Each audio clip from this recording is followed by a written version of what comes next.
Biblia kinasema kukombolewa katika maeneo matatu muhimu. Kukombolewa katika maeneo matatu muhimu.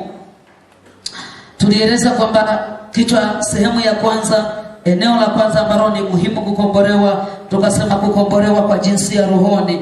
Roho yangu na roho yako vinahitaji ukombozi, kwa sababu baada ya anguko la mwanadamu katika dhambi, roho zetu, mioyo yetu ikamilikiwa na adui. Shetani ndiye aliyekamata roho zetu, ndiye aliyekamata maisha yetu katika ujumla wake, na tukawa chini ya utumwa wa dhambi. Wala hakuna mwanadamu ambaye bila neema ya Yesu kwamba anaweza kuikataa dhambi na asiishi na dhambi. Kwa mwanadamu nje ya Yesu anamilikiwa na kutawaliwa na nguvu ya uovu na uasi na dhambi, na ameasi juu ya Mungu. Na hivyo kila lililo la baraka ambalo linatoka kwa Bwana na mtu ambaye anaishi chini ya laana ya dhambi hawezi kulipata. Tulipokuwa tunazungumza habari za kukombolewa roho ya mtu, tukazungumzia habari hizo tukisoma maneno kutoka katika ile Mithali 28:13 anaposema afichaye dhambi zake hatafanikiwa, bali yeye asiungamaye atapata rehema. Bali yeye asiungamaye na kuziacha atapata rehema. Jina la Bwana libarikiwe. Jina la Bwana libarikiwe kanisa.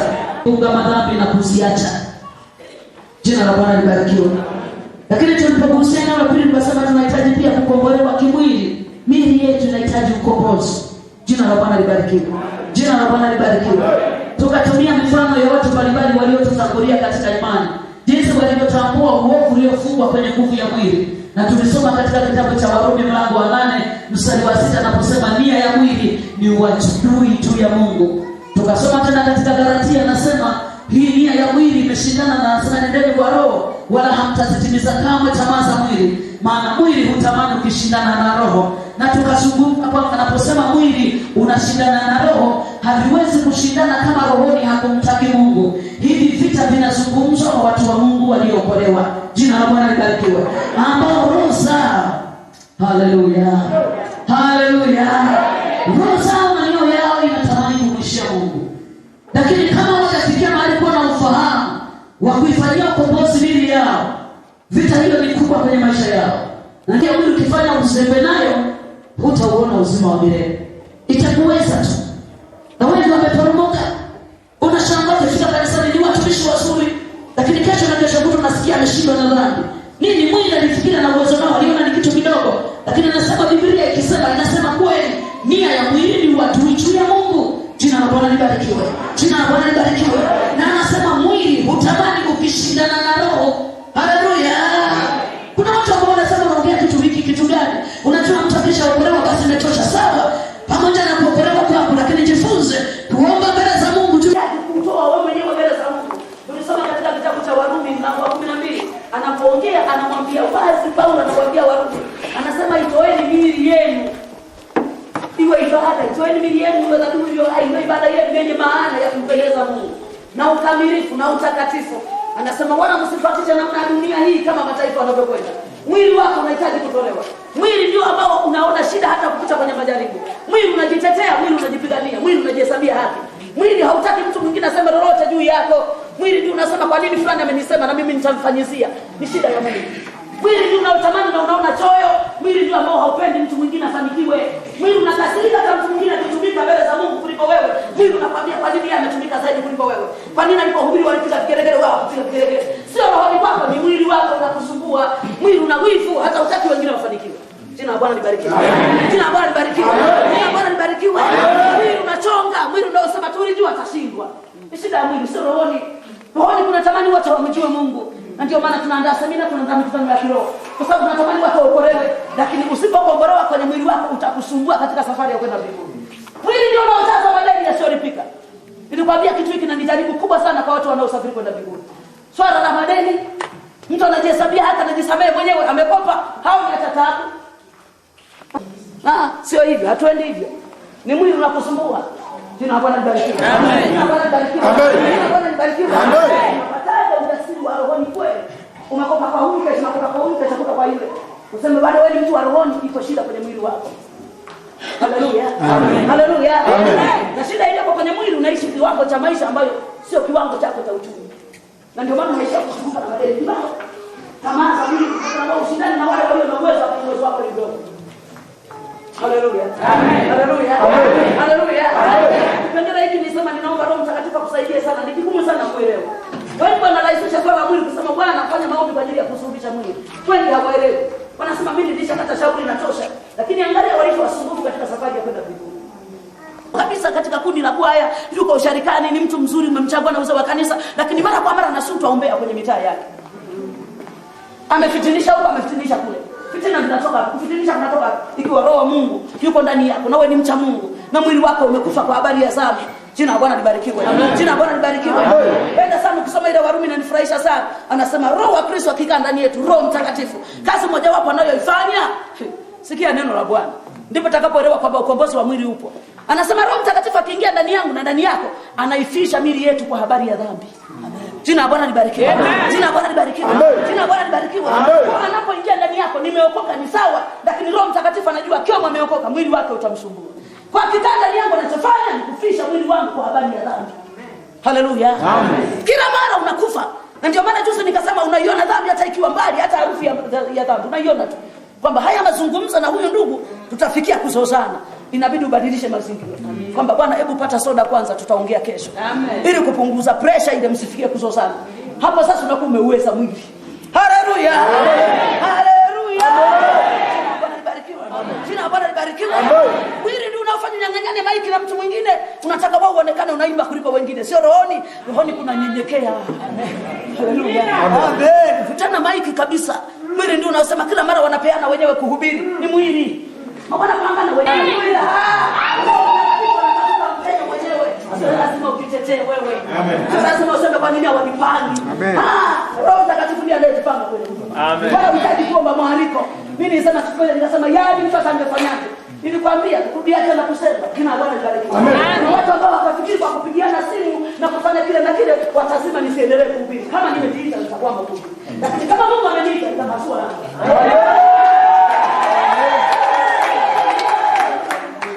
Maana kufungiwa huduma kwa mtu anayemtumikia Mungu katika roho na kweli akosana na Mungu. Akikosana na Mungu hata endelea. Hata angeomba kama naomba nikajitumike kama amefanana na Mungu. Hawezi. Asimamaje? Nini tutaongea nini? Lakini kama wanadamu wameamua kukupaka matope na Mungu bado amekuita na kwambia utakaswa utakula.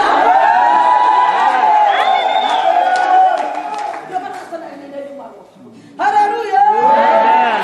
Miaka hii ndugu zangu, tunza uhusiano wako na Mungu. Usitunza uhusiano wako na dhehebu, usitunza uhusiano wako na kwaya, watakugeuka kesho na kesho kutwa. Usitunza uhusiano wako na kundi, hata kwenye fellowship huko uchakatuaji pia wanaweza kugeuka. Amen. Tunza uhusiano wako na Mungu. Jina Bwana libarikiwe. Jina Bwana libarikiwe. Jina Bwana libarikiwe. Mwanadamu ni mwanadamu. Mungu ni Mungu. Mungu ndio sio kigeugeuka. Wanadamu watazama wanavyotazama wanageuka. Wanadamu mwisho wao anaujua Mungu, huwezi kujua wewe. Unaweza kumuona leo kama mcha Mungu, kesho akifarakana na Mungu atakutendea mabaya. Huwezi kujua lini umefarakana na Mungu. Na ndio maana Biblia inasema amelaaniwa mtegemeaye mwanadamu. Akufanyaye mwanadamu kuwa kinga yake na moyoni mwake amemwasi Mungu. Siku atakapoporomoka na wewe utashindwa. Maana umemwamini mwanadamu na umemtazama mwanadamu. Tazama Mungu aliye hai. Atakusaidia yeye ambaye hata siku moja hatawahi kushindwa kwa Mungu.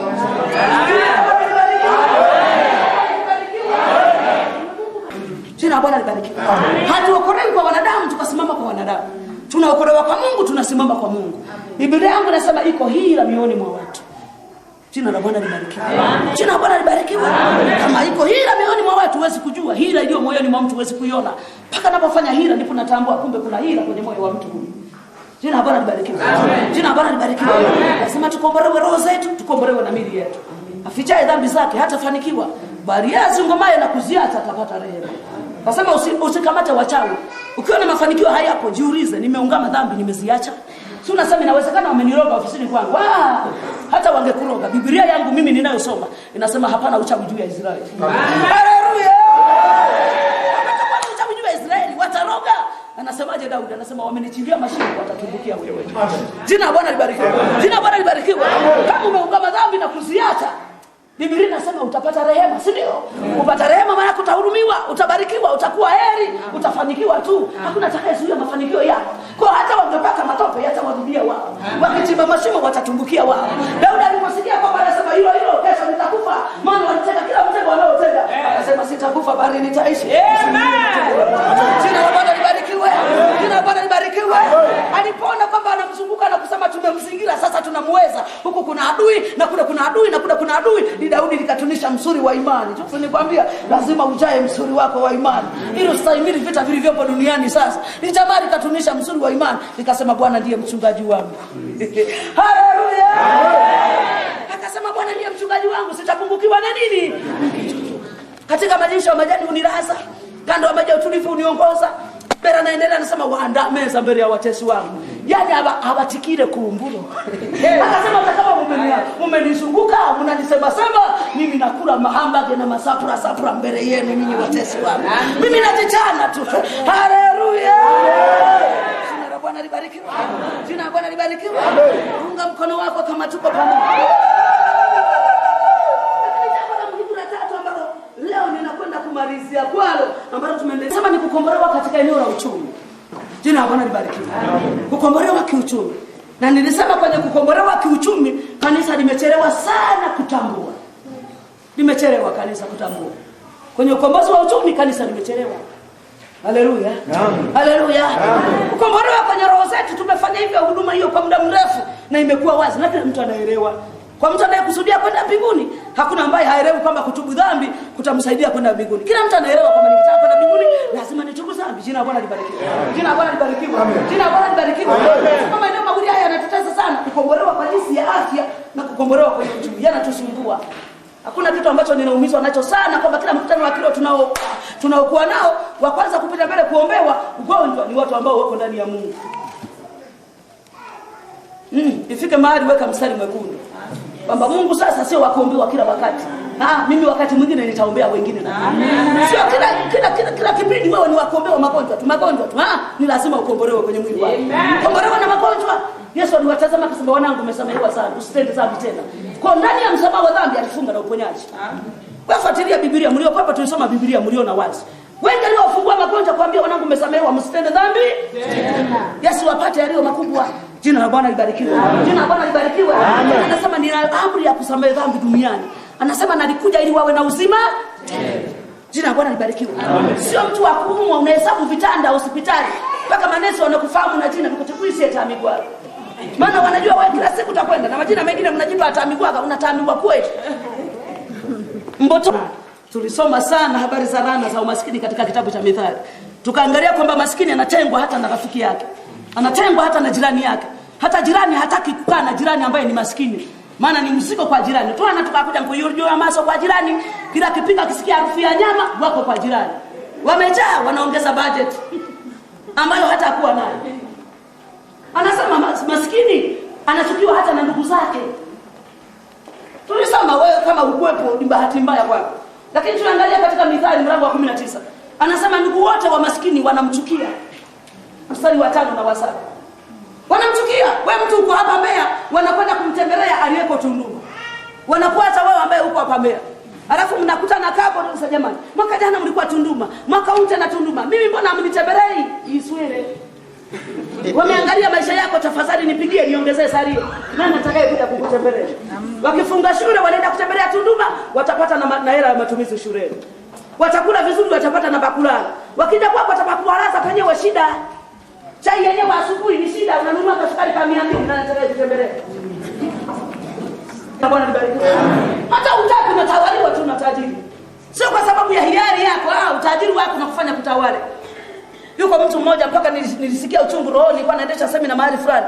Mpaka wamemwambia kaka yao, wanamwambia kaka, ukitaka kuishi na huyu mwanamke basi hizi biashara zote tunatoa. Maana ndio waliompa ule mtaji wa kazi ile anayoifanya. Kwa analishwa na dada zake ndio wenye hela, wameamua kumwambia mke wake achane naye. Jina la Bwana libarikiwe. Jina la Bwana libarikiwe. Jina la Bwana libarikiwe. Punga mkono kama tuko pamoja. Usifanye mzaa, umaskini ni laana. Unanisikia kitu nasema? Zamani tulikuwa tunaimba tu, chukua vyote niachie Yesu. Tulikuwa kama ni kitu rahisi sana. Lakini sasa hizi tupetulie, tumegundua. Hatumwambishi tena chukue vyote, tunasema chukua dhambi, niachie Yesu na hela. Jina la Bwana libarikiwe. Jina la Bwana libarikiwe. Jina la Bwana libarikiwe. Punga mkono kwa Bwana Yesu. Bwana Yesu asifiwe. Watu hawawezi kukusanyika mahali ambapo hakuna kitu. Lakini tuangalie kitu kingine ambacho jana nilisema kwamba hebu tuangalie baraka ambazo Mungu ametukusudia, kwa sababu tuliangalia kwamba na 20 anaposema mkitii mtakula mema ya nini? Jina la Bwana libarikiwe. Lakini pia tunaangalia Kumbukumbu la Torati mlango wa 8 mstari ule wa 6 mpaka mstari wa 10.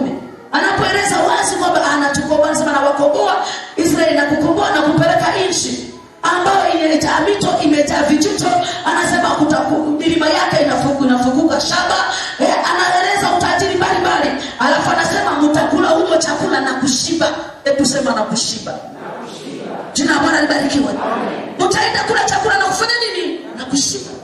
Ukiendelea mstari wa 11 anapoendelea pale chini anasema utakuwa na mashamba na mizeituni, utakamua na mafuta, utafanya hiki na hiki. Ameeleza vitu vingi. Alafu anasema mtajenga na nyumba nzuri.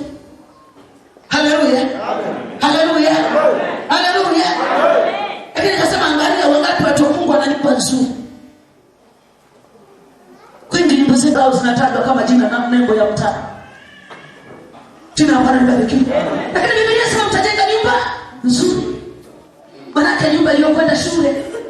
Hata ramani ya nyumba yako sio naibuni fundi. Abuni mwenyewe sema abuni mwenyewe fundi, hapa nataka vyumba viwe vinne. Unakwenda na wewe kwa injinia na kuchorea ramani. Angalau ndio nyumba ambayo imekwenda shule.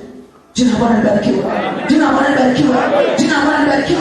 Jina la Bwana libarikiwe. Mungu mkono kwa Bwana Yesu kama unamjua.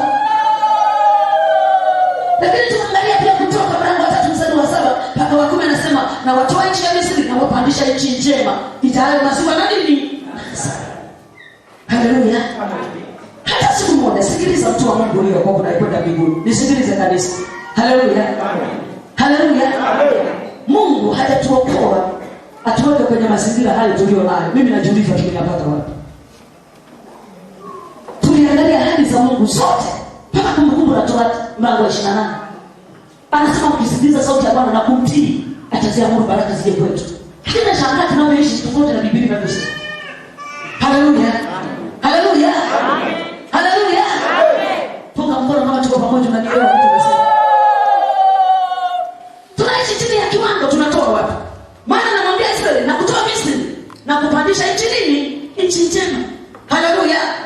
Maana ndani ya nguvu ya wokovu umefungwa utajiri. Ndio maana Warumi 11 mstari wa 33 anasema utajiri na heshima kutoka kwako nawe watawala juu ya vyote. Jina la Bwana libarikiwe. Jina la Bwana libarikiwe. Jina la Bwana libarikiwe. Lakini tulisoma Hagai anapoeleza vizuri. Anasema nitatikisa mataifa, nitatikisa falme, nitatikisa mbingu, nitavileta vyote vyenye kutamani. Haleluya. Yaani maana Mungu anajaribu kufungua awaweke fahamu vizuri kwamba vitu vizuri vilivyoko duniani ni vya wateule. Vitu vizuri unavyoviona ni vya watakatifu, sio vya watu wa dunia. Kuvaa vizuri sio dhambi, ni sehemu ya heshima ya Mungu wetu aliye hai. Haleluya. Haleluya. Jina la Bwana libarikiwe. Jina la Bwana libarikiwe. Kuishi vizuri na kula vizuri ni baraka Mungu alizotukusudia.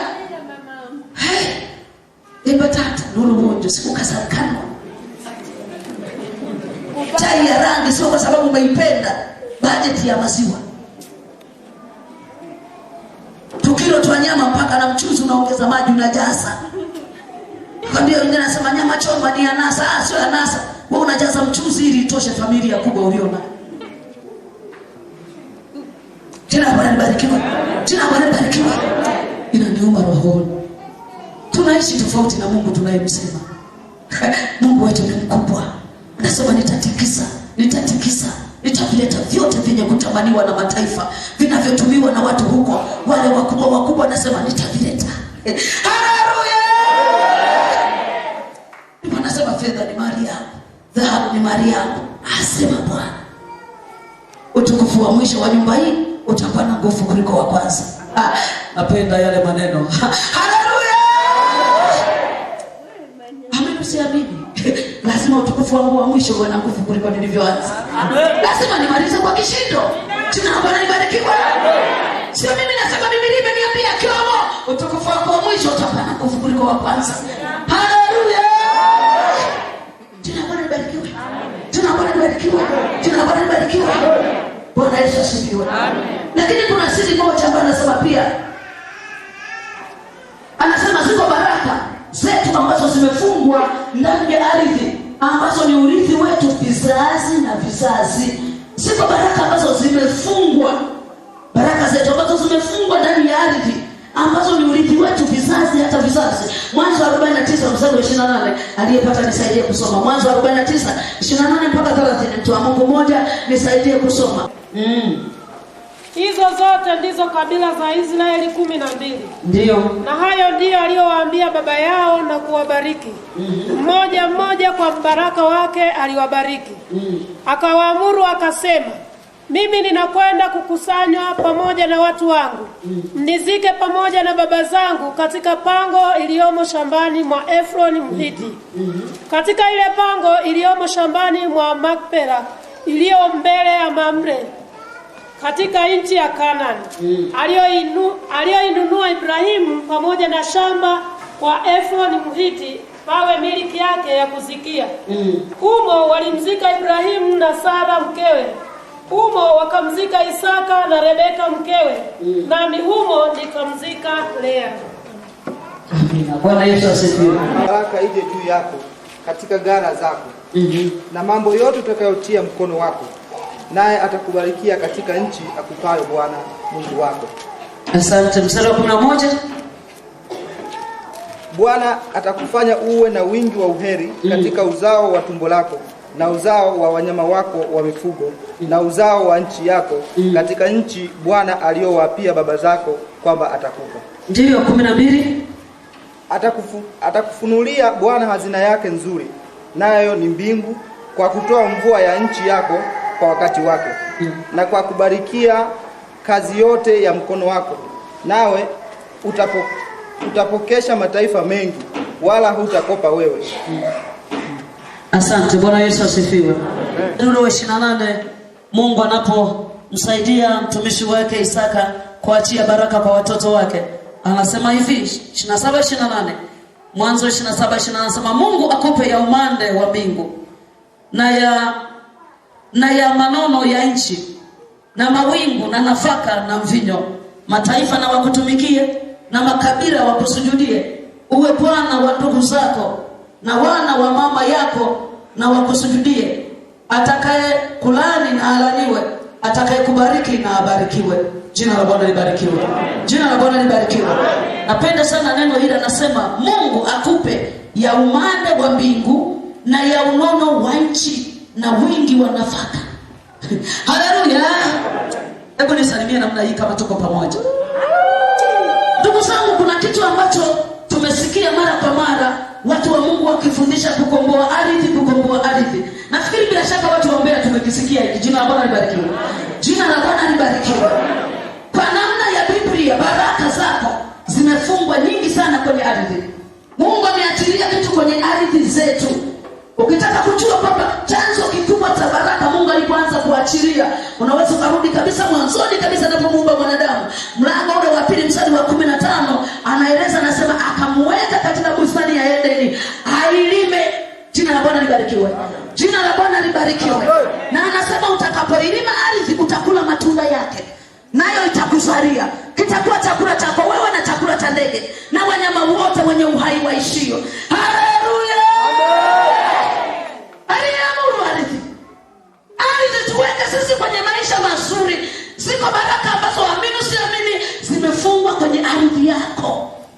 Ni wewe kuchukua ufunguo kwa imani, kwenda kufungua kwenye ardhi, iachie baraka ambazo Mungu ameziamuru ziletwe kwa ajili ya maisha yetu. Ninasikia baraka za Bwana. Siku moja nilikuwa nazunguka kwenye shamba, ninalitazama shamba limezaa. Nilikuwa na ndugu yangu mmoja akaamua kuangua kilio. Unaangalia kabisa, Kiingereza tunasema visasa vya mpunga vigoteme. Tunapoangalia namna hii, unaangalia kabisa, unaangalia vile vishada vyake vinainama, mpunga umezaa mpaka umejikunja namna hii, unaelewa, unasikia baraka ambazo hali ziliamua inaachilia kwa ajili ya maisha yetu, ambazo zimefungwa kwenye ardhi. Jina la Bwana libarikiwe. Jina la Bwana libarikiwe. Jina la Bwana libarikiwe. Sikia neno la Bwana kanisa. Jana nimeongelea habari za kuangamia kwetu, na nikaongelea tu kwamba tatizo letu ni kutokufanya kazi kwa bidii.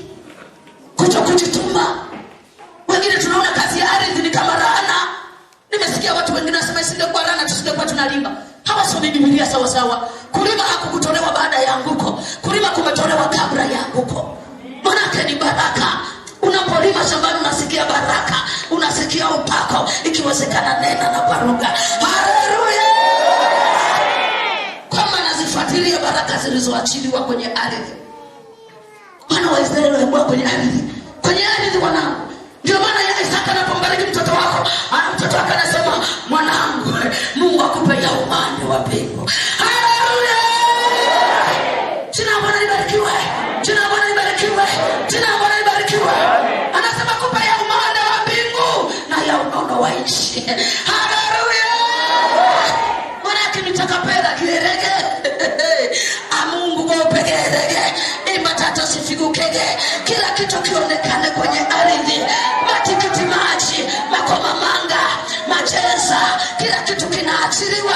Vinanasi vyope vierege. Anasema kupe kura ya unono wa nchi. Ukiangalia mahindi meusi kabisa yameshehena, maharage yamebeba, wakupori ndi motisi osayo isisapigwe kisu kunongwa jambo. Haleluya! Haleluya! Watu wamekimbia. Wengine wanakimbia vijijini, wanaacha mashamba. Tunakuja kubanana mchini. Tunang'ang'ania na vishilingi 2, vishilingi 3. Nisubiri miaka 15 ijayo. Utajiri utahama mchini, utakwenda vijijini. Subiri tu, wewe andika. Usuri wake nipotaja kitu naomba unaandika. Au ngumbusiege. Jina Bwana libarikiwe. Nimeenda Ukinga kule. Sio Wakinga wanaopanda miti. Mpaka Wanyakyusa wako waliokamata milima Ukinga kule. Wamepanda miti. Wanapanda. Nikwambia siku moja nikasema nimepita Iringa kule Kiroro. Wakenya wanapanda miti. Wakenya. Sio Watanzania, Wakenya. Wanapanda miti. Wamenunua maeneo. Watu wa Kiroro wamekimbia wako Mwanjelo. Wanauza sufuria. Kwa hiyo wanaangalia biashara. Hiyo moja. Sitaki nirudia, lakini jana nilikwambia kwamba usiangalie njia moja kwenye eneo la uchumi kitakaposogea. Uwe na njia 2 3. Na njia moja wapo ambayo ni njia inayodumu, ambayo haiwezi kukutupa. Usifikiri waliotunga mithali kwa kusema kwamba jembe halikutupi mkulima.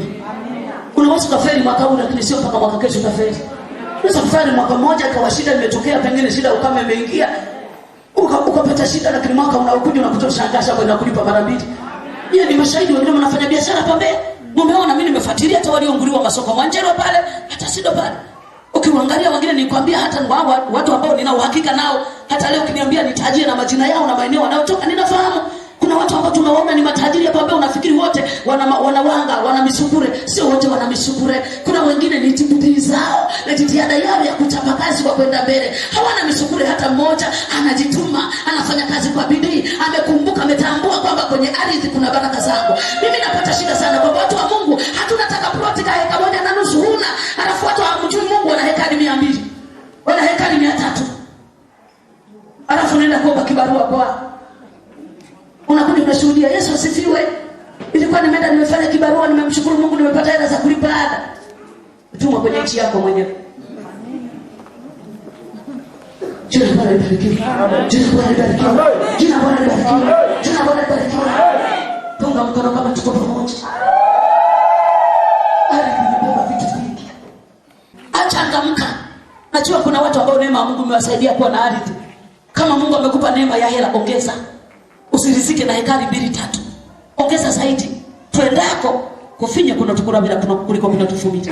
Huko tunakokwenda tutashangaa. Sasa masoko yanaungua na teketea. Fikiria kama tunatazamia tu biashara, unaishije? Duka lote limeungua, unaishije? Kila kitu kimeteketea, unafanyaje? Lakini wengi ambao imewasaidia ni wale waliojaza store zao, zimejaa mahindi, zimejaa maharage, zimejaa karanga, zimejaa sijui nini huko, soya sijui vitu gani. Anakwenda tu kwenye store, anajumulisha magunia 150, amerudisha, amejaza duka. Nenda kaangalia Sido. Kuna wengine hawajajenga vibanda mpaka leo. Kuna wengine maduka yamefurika tena. Onto wendeo hasara. Jina la Bwana libarikiwe. Jina la Bwana libarikiwe. Jina la Bwana libarikiwe. Kuna wazangu ambao umeajiriwa kama nilivyoajiriwa mimi. Ukilala kwenye ajira utakuwa maskini tu. Utatuna leo, kesho utaanza kusema enzi zetu. Enzi zetu ndio tukua wenyewe. Jina la Bwana libarikiwe. Wakati kila kitu tashati yako leo kunafunga na tai, Itaili na kufana kupinyipinyire babu, kupinyire mshati. Haikai hainyoki. Maana ulikuwa unapeleka dry cleaner, sasa tahera kupelekea dry cleaner huna. Jana fulani, sio utane nilipokea kweli. Amerudi kwenye sifuri baada ya kumaliza kazi. Hayaweki. Alitegemea mshahara. Alitazama njia moja tu hiyo. Akawa anakula ni kitabu, nina vitabu vifo kile kwa kupelekeza walio mtoto hapa ananiponda litio. Anakwisha na kitabu yake kipo. Sifuri jimarike. Lazima tupanuke. Haleluya! Hebu nikusomee Biblia mahali pazuri ninapopapenda. Isaya 54. Kama kuna mtu amepata hebu nisomee mara moja. Isaya 54 anaanza mstari wa kwanza. Ndio. Imba wewe uliye tasa. Wewe usiyezaa. Ndio. Paza sauti yako kwa kuimba. Piga kelele wewe usiyekuwa na utungu. Maana watoto wake aliyeachwa ni wengi kuliko watoto wake yeye aliyeolewa. Asema Bwana. Panua mahali pa hema yako, na wayatandaze mapazia ya maskani yako.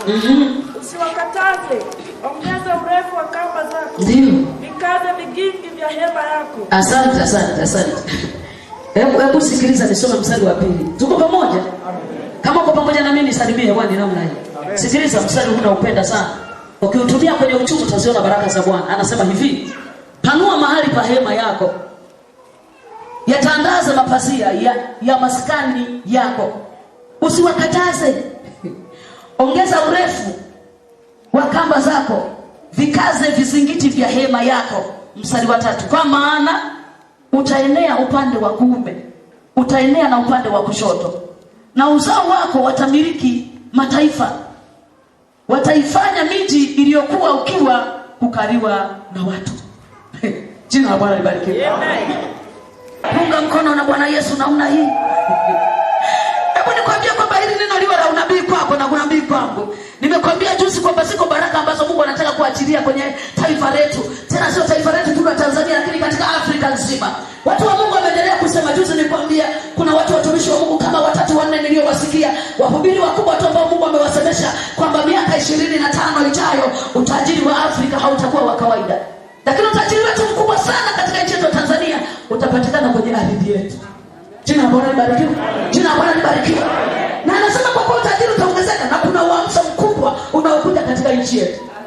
Na kama kuna uamsho mkubwa, neno la unabii linakuja kwako, anasema panua hema yako. Haleluya! Anasema panua hema yako.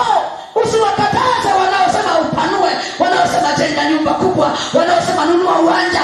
Endelea, ongeza vipimo, ongeza ekari hata 20, ongeza ekari hata 200. Panua hema yako. Kwa nini? Utaenea mashariki, utaenea magharibi, utaenea kushoto, utaenea kulia, utaenea mbele, utaenea huko. Anasema panua hema yako. Haleluya! Jina la Bwana libarikiwe. Jina la Bwana libarikiwe. Jina la Bwana libarikiwe. Alisema nampenda Yesu. Tutaenda kuenea. Manguruwe yatafurika, ng'ombe watafurika, kuku watafurika, mazao yatafurika, na wewe utakodisha fursa kwenda shambani. Panua hema yako. Panua hema yako. Panua hema yako. Ongeza vipimo, maana Mungu anapenda kutukomboa kwenye eneo la uchumi. Tumesoka miaka mingi, ukombozi wetu umefika. Jina la Bwana libarikiwe. Jina la Bwana libarikiwe. Jina la Bwana libarikiwe. Biblia inasema Bwana ameliangalia taifa lake. Haleluya! Mungu ameliangalia kanisa lake. Ametambua tatizo letu ni hera. Tunashangilia, tunaimba pambio, tuko fellowship. Tukirudi nyumbani hata hatujui tunakula nini. Wakirudi watoto kutoka shuleni huelewi somo. Nikila tukimalike kwa kusimbutira mapendo na kukupiana. Panua hema zako. Mbingu zimekukumbuka. Utaenea mashariki, utaenea magharibi. Haleluya! Anasema utasahau taabu ya ujana wako. Nampenda Mungu aliye hai. Iko siku nitasahau kutembea kwa miguu. Iko saa inakuja. Haleluya! Nitasahau kusukuma kwenye daradara. Iko saa anasema panua hema yako. Ongeza vipimo. Utasahau kwamba ise na alia utunyama twa udiomi. Bokubuti mbene. Jina la Bwana libarikiwe. Jina la Bwana libarikiwe. Jina la Bwana libarikiwe. Jina la Bwana libarikiwe. Jina la Bwana libarikiwe. Unasema ongeza vipimo. Na mimi nisema lugha ya kinabii, ongeza maono. Jina la Bwana libarikiwe. Maana upako wa kuwainua watu wa Mungu umeshuka. Ongeza maono. Usijikadirie padogo, jikadirie pakubwa. Useme lazima nifuge kuku 2000. Usiseme nitawezana na wao, upako umeshuka. Wewe ongeza maono. Jina la Bwana libarikiwe. Jina la Bwana libarikiwe. Jina la Bwana libarikiwe. Kama kina Kiomo waliokuwa nahubiri watu waokolewe, leo wanafundisha uchumi, mbingu zimevurugika huko. Haleluya. Haleluya. Haleluya. Haleluya. Changamka kanisa, changamka. Changamka. Kombozi wetu umefika. Umefika wakati tumesema maneno, sasa tunataka tuseme kwa matendo. Umefika wakati. Na ndio maana nimesema hata magonjwa lazima tujikumute. Tukisema Yesu anaweza, tuonyeshe Yesu ameweza kweli. Amen. Haleluya. Amen. Tujikumute, umefika wakati. Tukimwona Kristo kumasio tukapeleka. Kwa sababu tuambie kwa vitendo Mungu wetu anafanana aje. Haleluya. Haleluya. Haleluya. Inawezekana hata mke wako amekukimbia kwa sababu haoni chochote. Anasema warokole Bwana wapo hapo tu. Anasema tuombe mke wangu tutafanikiwa, mke wangu tutafanikiwa. Sio shukrani na mwanaume wa namna hii. Nakwambia atakuja talia machozi. Anasema wale wakudharau siku moja watakusalimia kwa heshima. Watakusalimia kwa heshima. Ndugu wale waliokuwa wanapitiliza kwenda Tunduma wataanza kuishia Mwanjero. Watakuta wataulizia. Usotelewa kama Anongi, yule mwenye Costa, yule hamjui yule aliandika Costa jina hili amesema Yesu anaokoa. Ndio ndugu yetu sisi alikuwa ndo Buronda papo wakamanyako na pamia kwa ngoja Burondo. Watakutafuta uko wapi? Watakutafuta wataulizia. Yule mwenye sababu mwenye gorofa yule mwenye nyumba ile anayepangisha pale, yule mama anaitwa nani, yule wapangaji wake wako 15 kidogo, anapangisha wanafunzi. Na kuambia aliyekuvunjia heshima, aliyekudharau, siku moja atakusalimia kwa heshima. Panua heba yako. Ongeza vipimo. Amen. Panua maono. Kama unauza rejaleta, fikiria kuwa na store ya mjumulishi. Kabisa, anza kulitamia hilo wazo kwa maombi. Katika Mungu wetu inawezekana. Kwa mazingira yetu watu wakiangalia wanaona kama waongeaji tu. Lakini nakwambia tukimwangalia Mungu atakuangalia mazingira ulionayo. Atakuangalia mtaji ulionao. Angalia Mungu aliye naye anafanana aje. Mara nyingi tunapojiangalia tulivyo hatusogei. Ukiangalia mazingira ulionao na mtaji ulionao unakata tamaa. Mimi siangalii mshahara wangu, naangalia imani nilionao. Kama nikiangalia mshahara hata kujenga sitajenga. Amina. Jina Bwana libarikiwe. Punga mkono kwa Bwana Yesu kama unajua. Haleluya. Kwa nini nina ujasiri wa kusema haya? Sasa ni kwa kuchungua. Mimi nanukuu kwenye Biblia. Nimekwambia leo nitakuletea mistari ya Biblia usome tuangalie wenzetu walivyokuwa. Ili tumdai Mungu kwa haki kwamba uso wetu ni jumbuani. Sisi ndio tumezaliwa kwenye mtiririko gani? Kama sisi tumejenga juu ya misingi ya mitume na manabii, mbona tufanane nao? Lazima tumdai Mungu kupitia maandiko. Wenzetu walikuwa hivi, kwa nini sisi tuko hivi? Tumekosea wapi? Haleluya. Haleluya. Haleluya. Hebu funga mkono namna kama tuko pamoja. Jina la Bwana libarikiwe. Jina la Bwana libarikiwe. Jina la Bwana libarikiwe. Tuangalie wakati watu waliotutangulia katika Biblia walikuwa na mazingira ya namna gani? Ndipo tujue kwamba utajiri ni dhambi kwa watu wa Mungu au sio dhambi. 13 mstari wa pili. 13 mstari wa pili mwingine anifungulie Mwanzo 24 mstari wa 35. Tuangalie tu maisha hao watu. 13 mstari wa pili. Tajiri sana kwa mifugo, kwa fedha na kwa dhahabu.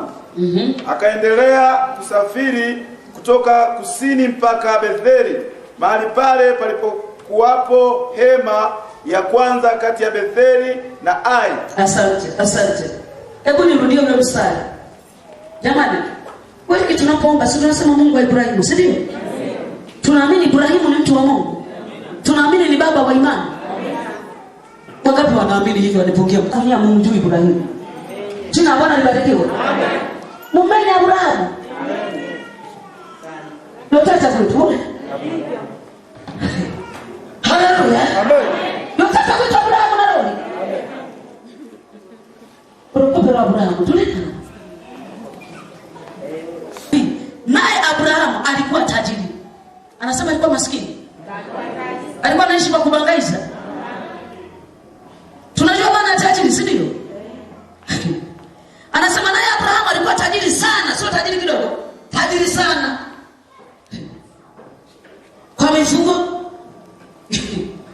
kwa fedha.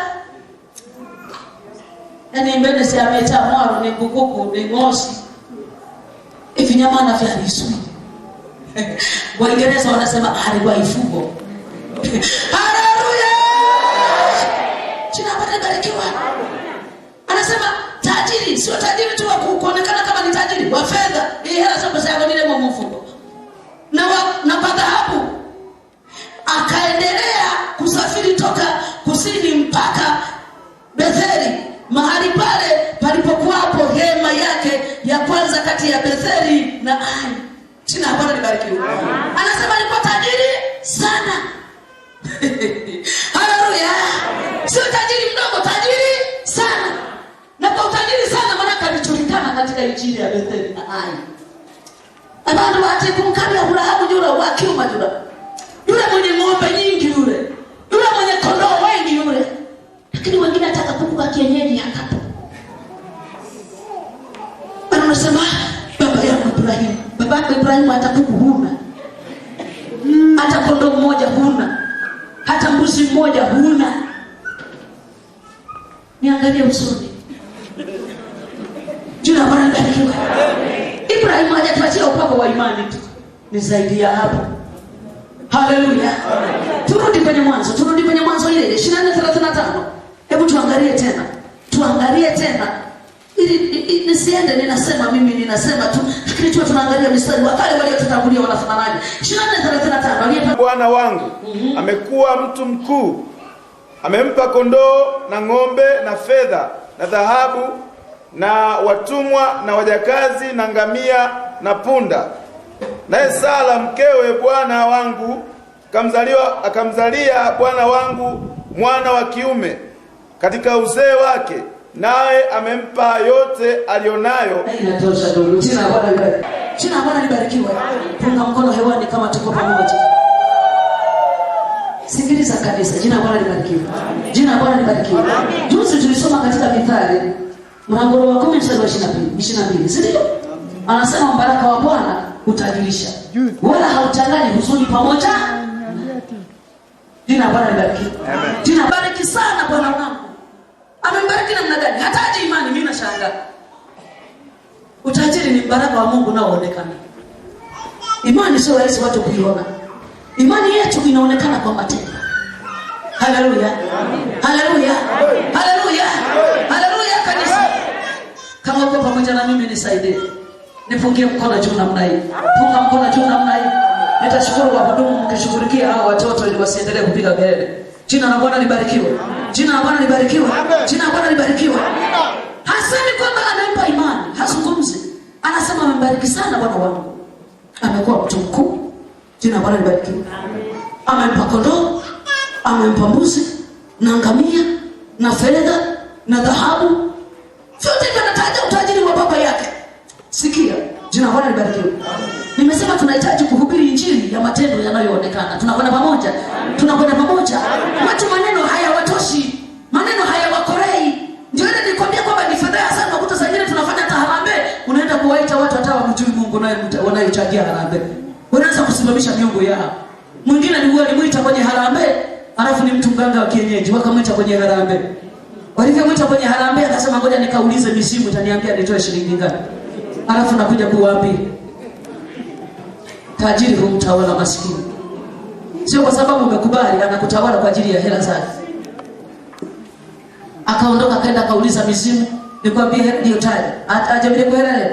Akasema mizimu ameniambia nilete 60,000. Kwa kaleta 60,000. Simu umempelekea mwaliko mganga wa kienyeji.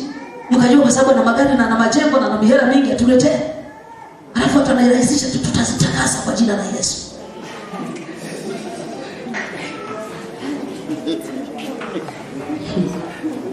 Na Bwana anibariki sana Bwana. Jina la Bwana libarikiwe. Jina la Bwana libarikiwe. Jina la Bwana libarikiwe. Jina la Bwana libarikiwe. Anasema amekuwa mtu mkuu, amempa fedha na dhahabu na watumwa. Haleluya. Sikia neno la Bwana. Hajatuita sisi tukawa watumwa. Anatuita kwa jinsi ya Biblia. Ukisema watumwa zamani ilikuwa ni neno zuri kuita watumwa. Walikuwa wanajisikia tu. Lakini hata hivyo anao wasaidizi wa kumsaidia kwenye maduka yake, wa kumsaidia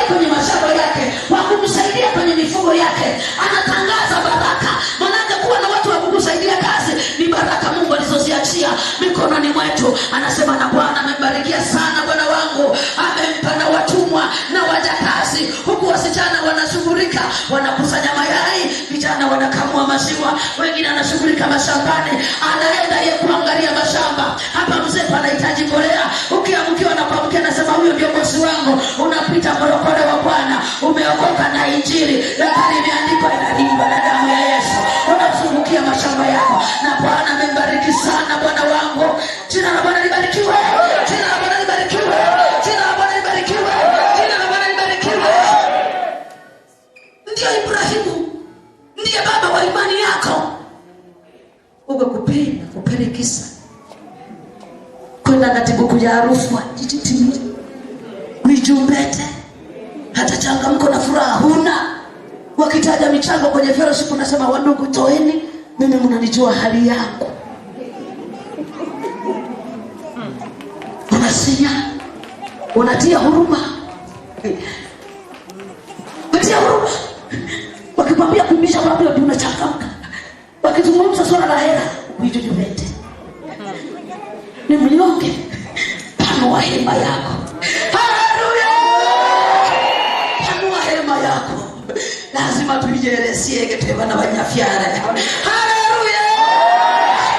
Jina la Bwana libarikiwe. Jina la Bwana libarikiwe. Ninasema wachungaji, wapa tuwaingile michango. Sasa hero kete wako wengine. Uwe wa kwanza kwenye michango kete waputi kuwenga. Niko kuwenga na ngoja hapo nikawatie toa. Nasema mimi natoa najitolea kwenye maombi. Tukata maombi tukutie gharama. Sababu ni kama mzamiaji. Tunasema tunataka wazamiaji. Tunataka change. Tunamaliza kile. Sasa tunapanga sasa kwa jitolea mchele. Unafanya kulingana na sasa. Mama Saita utatoa dola ngapi? Unafanya kama unaendama. Alifiwa kisikusune kwa jina la Yesu. Tusaidie semina yetu. Tunasema tuombee semina. Tumesema wanaotaka kutoa mchele.